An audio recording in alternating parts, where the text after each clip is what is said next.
Nanak classes. दोस्तों, Nanak classes के YouTube channel पे आपका स्वागत है। आज हम बात करेंगे 28, 29 और 30 जुलाई 2020 के जितने भी most important Rajasthan plus India current affairs के क्वेश्चन बनते हैं उनका डिस्कस करेंगे। पिछले 2 दिनों से आपको वीडियो नहीं मिल पाया, इसके लिए हमें खेद है। कुछ जरूरी काम की वजह से आपको ये वीडियो नहीं मिल पाया था। अब लगातार आपको वीडियो प्रोवाइड होते रहेंगे। तो स्टार्ट करते हैं आज के most important Rajasthan current affairs. उससे पहले वीडियो को सारे विद्यार्थी लाइक कर दो, शेयर कर दो अपने दोस्तों में और कमेंट करना जो भी मैं क्वेश्चन पूछता हूं। अगर आप चैनल पे नए हैं ये तो सब्सक्राइब कर लेना और सब्सक्राइब करने के बाद इसके पास लगे बेल आइकन के घंटे को दबा लेना ताकि हमारी जो भी वीडियो अपलोड होती है आप तक उसका नोटिफिकेशन पहुंच सके। तो स्टार्ट करते हैं most important Rajasthan current affairs. और पहला ही इंपॉर्टेंट क्वेश्चन आज बन जाता है, 15वीं विधानसभा के अध्यक्ष सीपी जोशी का हाल ही में जन्म दिवस मनाया गया। वह किस क्षेत्र से विधानसभा सदस्य हैं? अब आपको पता है विधानसभा के अध्यक्ष हैं तो कहीं ना कहीं से वो विधायक बन के आए हैं, कहीं ना कहीं से वो विधानसभा के सदस्य बन के हैं तो उन्हें विधानसभा का अध्यक्ष बनाया गया। और अपनी कौन सी चल रही है? 15वीं विधानसभा चल रही है और कल इनका जन्म दिवस भी था। ये भी बहुत बड़ी बात है। तब इनकी बात हमने चर्चा, जो व्यक्ति चर्चा में होगा उसका जरूर अध्ययन करेंगे। तो नाथ द्वारा राजसमंद इनका विधानसभा क्षेत्र है। तो इंपॉर्टेंट है आपके लिए। मुख्य तथ्य, वर्तमान में चल रही 15वीं विधानसभा के अध्यक्ष सीपी जोशी का 29 जुलाई को जन्म दिवस बनाया गया। अब बहुत सारे विद्यार्थी कहेंगे सर ये क्वेश्चन, लेकिन क्वेश्चन आपके लिए इसलिए इंपॉर्टेंट है क्योंकि अभी हाल ही में सियासी राजनीति में विधानसभा अध्यक्ष का बहुत बड़ा हाथ होता है। वर्तमान में सीपी जोशी नाथ द्वारा राजसमंद से विधानसभा सदस्य है और 15वीं लोकसभा में भीलवाड़ा से सांसद थे। ये 15वीं लोकसभा में कहां से थे? भीलवाड़ा से सांसद भी थे। सीपी जोशी राजस्थान क्रिकेट संघ के अध्यक्ष भी रह चुके हैं। इससे पहले क्रिकेट संघ के अध्यक्ष थे और अब दोबारा राजस्थान क्रिकेट संघ के चुनाव हुए, उसमें अशोक गहलोत के पुत्र वैभव गहलोत अध्यक्ष हैं। अब सीपी जोशी का जन्म कब हुआ? तो 29 जुलाई 1950 को सीपी जोशी का जन्म हुआ था। तो ये आपके लिए इम्पोर्टेंट बनता है। और सीपी जोशी ढाकणा राजस्थान में कांग्रेस प्रदेशाध्यक्ष भी रह चुके हैं। आगे की चर्चा में आपको बताऊंगा कब से कब तक रहे थे। तो बात समझ में आगे होगी। सीपी जोशी 15वीं विधानसभा चल रही है। नाथ द्वारा राजसमंद, यहाँ पे कुछ मंदिर भी, श्रीनाथ जी का मंदिर भी प्रसिद्ध है और श्री कृष्ण की लीलाओं से संबंधित पिछवाई कला भी कहाँ की प्रसिद्ध है? नाथ द्वारा की। और अन्नकूट महोत्सव भी कहाँ मनाया जाता है? नाथ द्वारा के अंदर। तो ये आपके लिए इंपॉर्टेंट क्वेश्चन है। दूसरा क्वेश्चन देखिए, गोविंद सिंह डोटासरा ने कांग्रेस के किस प्रदेशाध्यक्ष का कार्यभार संभाला है? ये भी आपके लिए बहुत ही इंपॉर्टेंट, क्योंकि किन परिस्थितियों में नया कांग्रेस प्रदेश अध्यक्ष बनाया तो चर्चित जरूर रहेगा। अगर सीधा बनाया जाता तो इतना चर्चित नहीं रहता, लेकिन एक खास व्यक्ति को हटाकर, जो पिछले 7 सालों से कांग्रेस के प्रदेशाध्यक्ष पर था, उसको हटाकर, अचानक से हटाकर और नया प्रदेश अध्यक्ष बना दिया। तो ये इंपॉर्टेंट है। और बनाया किसको? गोविंद सिंह डोटासरा को। कौन से? 29वें कांग्रेस प्रदेशाध्यक्ष बने हैं गोविंद सिंह डोटासरा, इसलिए इंपॉर्टेंट बन जाता है। मुख्य तथ्य देख लेते हैं, पूरी कहानी क्या है। राजस्थान के प्राथमिक व माध्यमिक राज्य शिक्षा मंत्री गोविंद सिंह डोटासरा को कांग्रेस के 29वें प्रदेश अध्यक्ष का कार्यभार, ये कल उन्होंने 29 जुलाई को 29वें कांग्रेस प्रदेश अध्यक्ष का कार्यभार संभाला है। इससे पहले इस पद पर सचिन पायलट थे, आप जानते हैं बखूबी। गोविंद सिंह डोटासरा लक्ष्मणगढ़ सीकर से विधायक हैं। उन्होंने 29 जुलाई को कांग्रेस प्रदेश अध्यक्ष का कार्यभार संभाला। अब मैं आपको बताता हूं राजस्थान में अब तक के कांग्रेस प्रदेशाध्यक्ष। तो अशोक गहलोत रहे थे 1985 से 1989। देखो कितने पुराने अशोक गहलोत, कहां से कहां सियासी काम है। हीरालाल देवपुरा 1989 से 1989 तक। परशुराम मदेरणा 1989 से 1995। अशोक गहलोत 1995 से 1999। गिरिजा व्यास 1999 से 2004। नारायण सिंह 2004 से 2005। बीडी कल्ला 2005 से 2007। सीपी जोशी, मैंने पीछे के क्वेश्चन में बात की थी कि सीपी जोशी भी कांग्रेस प्रदेशाध्यक्ष रह चुके हैं, तो 2007 से 2011। और डॉक्टर चंद्रभान रहे थे 2011 से 2014। और डॉक्टर चंद्रभान के बाद सचिन पायलट बने थे 2014 से 2020। कम से कम 7 साल लगातार रहने का इन्होंने रिकॉर्ड बनाया था और अब बन गए गोविंद सिंह डोटासरा। जुलाई 2020 से इन्होंने कार्यभार संभाला है। क्या कंडीशन होती है वो आगे की बात। तीसरा क्वेश्चन देखिए, राजस्थान में, ये थोड़ी सी आज मिस्टेक हुई है इस क्वेश्चन में। राजस्थान में कोविड महामारी है, ये कोविड-19 महामारी है, कॉमेडी नहीं है। कोविड महामारी के चलते स्वतंत्रता दिवस पर एट होम, यहाँ भी थोड़ी सी मिस्टेक, एट होम, थोड़ी सी टेक्निकल समस्या हुई है। अब क्वेश्चन क्या देखो, राजस्थान में कोविड-19 महामारी के चलते स्वतंत्रता दिवस पर एट होम कार्यक्रम रद्द करने की घोषणा किसने की है।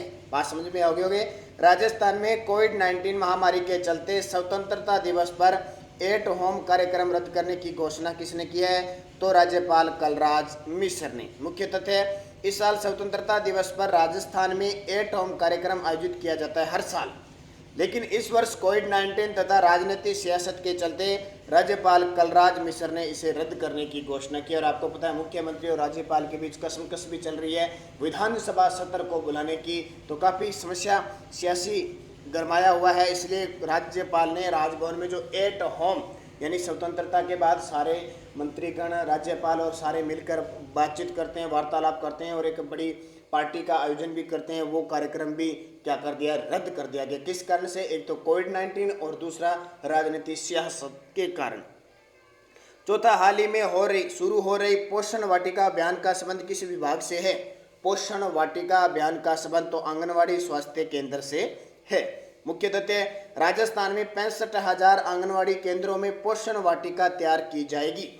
यह अभियान 30 जुलाई से 15 अगस्त तक चलेगा, मतलब आज चल जाएगा और 15 अगस्त तक चलेगा। पोषण वाटिका अभियान के तहत समेकित बाल विकास सेवाएं विद्यालय में महिला व बाल विकास मंत्री ममता भूपेश ने वाटिका का क्या किया, शुभारंभ किया। यानी आंगनवाड़ी जहां भी केंद्र है वहां पे वाटिका, पेड़ पौधे लगाए जाएंगे, उनको जहां है उनको सुसज्जित किया जाएगा, उनको तैयार किया जाएगा। किस योजना के तहत, पोषण वाटिका अभियान 30 जुलाई से 15 अगस्त चलेगा। कहाँ पे, आंगनवाड़ी केंद्रों में। कितने, 65,000 आंगनवाड़ी केंद्रों में। तो ये महिला व बाल विकास मंत्री कौन है, हमारी ममता भूपेश।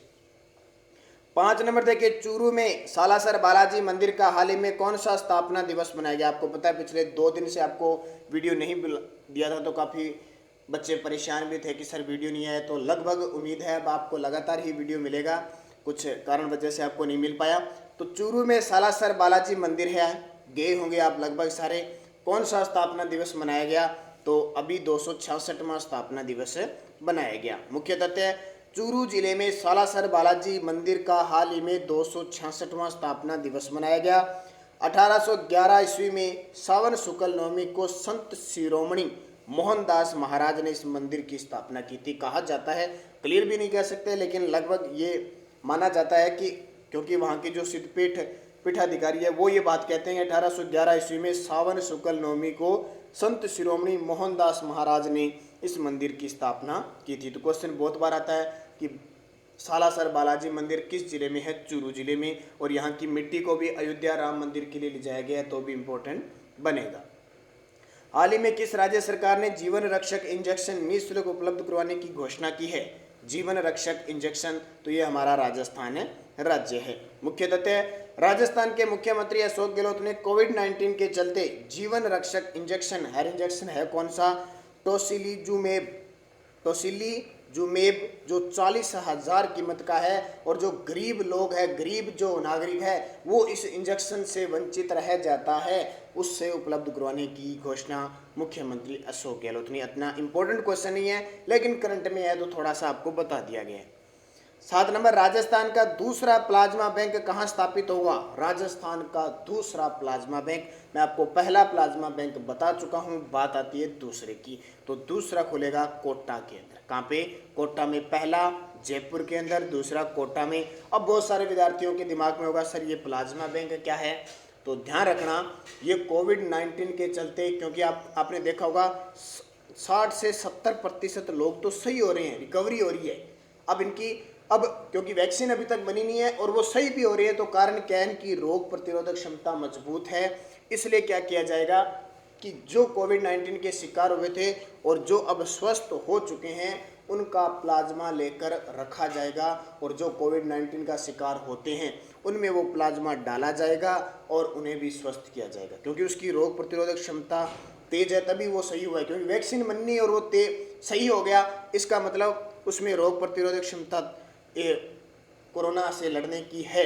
इसलिए उस व्यक्ति का उसे समझाइश करके बता के उस वहाँ से प्लाज्मा लिया जाएगा और जिस जिस व्यक्ति को जरूरत है उसे प्लाज्मा दिया जाएगा। तो ऐसे बैंक स्थापित होंगे, तो दूसरा कोटा में और पहला जयपुर में। मुख्य तथ्य, राजस्थान का दूसरा प्लाज्मा बैंक कोटा में स्थापित होगा, जबकि पहला बैंक सवाई मानसिंह हॉस्पिटल जयपुर में स्थापित है। वह भारत में यानी पहले सबसे पहले दिल्ली में स्थापित हो चुका है और महाराष्ट्र में भी प्लाज्मा बैंक स्थापित हो चुका है। तो राजस्थान में ये कहा जाता है कि लगभग 21 जिलों में ये बैंक स्थापित होंगे, जो ज़्यादा हॉटस्पॉट जहाँ कोरोना वायरस के संक्रमण ज़्यादा है। तो अभी तक तो 2 की बात चली है। हाल ही में महाराजा गंगा सिंह विश्वविद्यालय के कुलपति किसे नियुक्त किया गया है? हाल ही में महाराजा गंगा सिंह विश्वविद्यालय जो बीकानेर के अंदर है, कहाँ पे? बीकानेर में है, कि कुलपति किसे नियुक्त किया गया है? तो प्रोफेसर विनोद कुमार सिंह को नियुक्त किया गया है। मुख्य तथ्य, प्रोफेसर विनोद कुमार सिंह को महाराजा गंगा सिंह विश्वविद्यालय के कुलपति राज्यपाल कलराज मिश्र द्वारा नियुक्त किया गया। तो इम्पोर्टेंट है, महाराजा गंगा सिंह के बारे में जानते हो, जिन्होंने गंग नहर निकाली थी, जहां श्री गंगानगर जिले को सिंचाई होती है। गंग नहर, आधुनिक भारत के भागीरथ भी इन्हें कहा जाता है, महाराजा गंगा सिंह को। बीकानेर में ये 1887 से लेकर 1943 तक शासक बनते हैं बीकानेर। और महाराजा गंगा सिंह जो खास आपको मैंने बता दिया, इनकी बीकानेर के अंदर इतनी पहचान थी कि अंग्रेजों की बहुत बार इन्होंने चीन के खिलाफ भी सहायता की थी। और तीनों गोलमेज सम्मेलन 1930, 1931 और 1932 में तीनों गोलमेज सम्मेलन में भाग लेने वाला कौन था? महाराजा गंगा सिंह।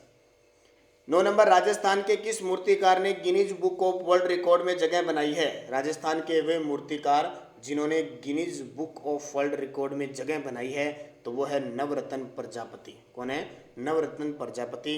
मुख्य तथ्य, जयपुर के मूर्तिकार नवरत्न प्रजापति ने मिनिएचर आर्टिस्ट चित्रकारी में गिनीज बुक ऑफ रिकॉर्ड में जगह बनाई है। अब ये मिनिएचर आर्टिस्ट क्या होता है? सूक्ष्म चीजें बनाना, जैसे पेंसिल की नोक पर कोई वस्तु का निर्माण कर दिया, पेंसिल की नोक पर ही छल्ले बना दिए और मालाएं बना दी। और इन्होंने एक छोटी सी जगह पर ही क्या कर दिया? महाराणा प्रताप की चित्र भी अंकित कर दिया, यानी सूक्ष्म से बारीक। और जैसे दाल होती है ना, दाल छोटा टुकड़ा होता है, दाल के ऊपर महाराणा प्रताप का चित्र अंकित इन्होंने कर दिया। तो मिनिएचर आर्टिस्ट ने सूक्ष्म से सूक्ष्म बारीक चित्रों का चित्रण करने के लिए इन्हें कौन से मूर्तिकार नवरत्न प्रजापति जो जयपुर के है, गिनीज बुक ऑफ वर्ल्ड में जगह बनाई। 10 नंबर, अंतर्राष्ट्रीय बाघ दिवस कब मनाया जाता है? तो अंतर्राष्ट्रीय बाघ दिवस मनाया जाता है 29 जुलाई को। ये बेहद इंपॉर्टेंट है, खास चर्चित भी रहता है 29 जुलाई। तो अंतर्राष्ट्रीय बाघ दिवस 29 जुलाई, एक तो ये याद रखना। 2018-19 के अनुसार अभी बाघ गणना हुई थी, क्योंकि हर 4 वर्ष बाद बाघ गणना होती है। भारत में लगभग 2967 बाघ हैं, 2967 बाघ हैं, जो विश्व के कुल बाघों का 70% भारत में। देखो बहुत बड़ी बात, 70% हमारे भारत में बाघ है, जिसमें सर्वाधिक मध्य प्रदेश में है। लगभग में क्लियर नहीं है, 1526, ये 2967 है ना, ये लगभग 3000 हो सकते हैं, 31 हो सकते हैं, लगभग में आंकड़ा 2967 है। और सर्वाधिक मध्य प्रदेश में है, और इसको टाइगर स्टेट भी कहा जाता है मध्य प्रदेश को। राजस्थान में 69 बाघ है, ये भी ध्यान रखना। राजस्थान कितने हैं? 69।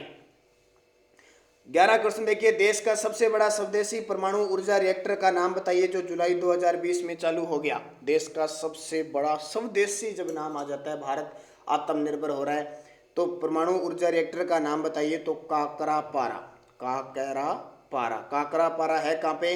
तो एटॉमिक पावर प्लांट का नाम है काकरापारा परमाणु ऊर्जा प्लांट 3। इसकी क्षमता 700 मेगावाट है, गुजरात के तापी जिले में है, गुजरात के तापी जिले में स्थित है। तो ज़्यादा आपको याद नहीं करना, बस काकरापारा गुजरात।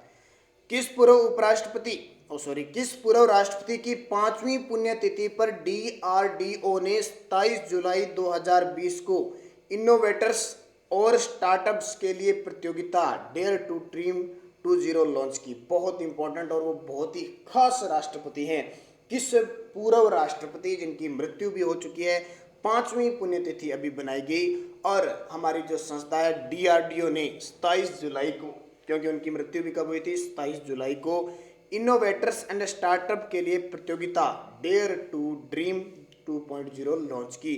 तो doctor APJ Abdul Kalam, Bharat Ratna missile man doctor APJ Abdul Kalam. तो राष्ट्रपति डॉक्टर APJ अब्दुल कलाम, यह प्रतियोगिता उभरती हुई प्रौद्योगिकी को प्रोत्साहन करने के लिए शुरू की गई। पुरस्कार की धनराशि के रूप में विजेता स्टार्टअप को 10 लाख रुपए और व्यक्तिगत श्रेणी में 5 लाख रुपए दिए जाएंगे। तो APJ अब्दुल कलाम को तो कोई नहीं भूलेगा। बहुत ही इंपॉर्टेंट विंग्स ऑफ फायर जब पुस्तक का नाम आता है, बहुत बार एग्जाम में पूछी जाती है। DRDO देख लीजिए, DRDO ने किया, तो DRDO की फुल फॉर्म है defence research and development organisation. Defence research and development organisation यानी रक्षा अनुसंधान और विकास संगठन। अध्यक्ष है G सतीश रेड्डी। 13 नंबर देखिए, पुस्तक the India way strategy of the A uncertain world का लेखन किसने किया? तो ये पुस्तक है, ये विदेश मंत्री S जयशंकर ने। हमारे विदेश मंत्री कौन है? S जयशंकर ने इस पुस्तक का लेखन किया था। इसकी रचिता है। मुख्य तथ्य देखिए, पुस्तक the India way strategies for the uncertain world विदेश मंत्री S जयशंकर ने लिखी। इस पुस्तक को हार्पर कॉलिंस इंडिया पर ने प्रकाशन किया था। यह 7 सितंबर को रिलीज होने वाली है। 7 सितंबर को इसका विमोचन होगा। इसमें उन्होंने 2008 के वैश्विक वित्तीय संकट से लेकर 2020 के कोरोना महामारी तक की अवधि की चुनौती को उजागर किया। बहुत बड़ी बात है, S जयशंकर ने ये पुस्तक लिखी है। कब से कब तक? 2008 से 2020 के बीच कोरोना महामारी की अवधि तक जो चुनौती को उजागर किया है। अब पिछले वीडियो का क्वेश्चन क्या था? राज्य में राजकीय पत्राचार में 2019-20 तक में कौन सा लोगो लगाया गया था? भीम लगाया गया था। कब से कब तक? तो ये मैंने आपको बताया था 26 नवंबर 2020 से लेकर 14 अप्रैल 2020 तक। 26 नवंबर 2019 से 14 अप्रैल 2020 तक भीम लोगो लगाया गया। और एक क्वेश्चन पूछा था, निम्न में से किस नदी का उद्गम बिच्छामेड़ा की पहाड़ियों से होता है? किस नदी का उद्गम बिच्छामेड़ा की पहाड़ियों से होता है? तो वो नदी ही सोम नदी है। अब बिच्छामेड़ा की पहाड़ियाँ फुलवारी की नाल अभयारण्य उदयपुर में स्थित है सोम नदी। और ये बेणेश्वर नामक स्थान पर किस नदी में मिलती है? सोम में मिलती है। सोम ये माही में मिलती है। तो 3 संगम बनता है, सोम, माही, जाखम नदियों का मिलन होता है जहाँ बेणेश्वर धाम है बना हुआ है। अब बात आती है बेड़च नदी कहाँ से निकलती है? बेड़च, तो ध्यान रखना, बेड़च नदी सबसे पहले तो आपको ये पता होना चाहिए कि ये जो बेड़च नदी है ये सहायक नदी किसकी है, क्योंकि अगर वहां से पता लग गया तो आप क्वेश्चन को सही भी कर सकते हो। तो बेड़च जो नदी है वो बनास की सहायक नदी है। किसकी? बनास की सहायक नदी है। और ये किस पहाड़ी से निकलती है? तो उदयपुर की गोगुंदा की पहाड़ी से निकलती है। और बेड़च प्लस गंभीरी नदी बनाती है चित्तौड़गढ़ दुर्ग संगम पर। चित्तौड़गढ़ दुर्ग स्थित है, ठीक है। और बनास खमनोर की पहाड़ी राजसमंद से निकलती है। और ये खारी बिजराल की पहाड़ी से निकलती है। तो ये आपके लिए इंपॉर्टेंट। अब वीडियो के लास्ट में मैं आपसे क्वेश्चन पूछूंगा जिनके जवाब आपको कमेंट बॉक्स में देना है। राजस्थान के किन 2 जिलों में पुलिस कमिश्नर प्रणाली लागू है? राजस्थान के किन 2 जिलों में पुलिस कमिश्नर प्रणाली लागू है? ये आपको बताना है सही जवाब। और कब लागू हुई थी, वर्तमान और उस समय इनके कमिश्नर कौन थे, कमेंट करके बताना। और एक क्वेश्चन, मामा भांजा की छतरी किस जिले में है? मामा भांजा की छतरी किस जिले में है? जैसलमेर, जोधपुर, उदयपुर, जयपुर। सही जवाब आपको कमेंट बॉक्स में देना है। ये थे मोस्ट इंपॉर्टेंट पिछले 2-3 दिनों के करंट अफेयर्स के क्वेश्चन। थोड़ा वीडियो आज लंबा हो सकता है क्योंकि क्वेश्चन आपके लिए ज़्यादा थे, पिछले 2-3 दिनों के थे। और जल्द ही आपके लिए अन अकेडमी में राजस्थान जिला दर्शन भी शुरू होने जा रहा है। तो जैसे ही शुरू होगा मैं आपको लिंक दूंगा, सारा कुछ दूंगा। वैसे अन अकेडमी में अभी आप को कैसे जुड़ना है, कैसे क्या करना है, अभी अगले 1-2 दिनों में आपको बता दिया जाएगा। और इसकी PDF आपको टेलीग्राम पर नानक क्लासेस स्टडी अड्डा में प्राप्त होगी। तो धन्यवाद। जय हिंद, जय भारत।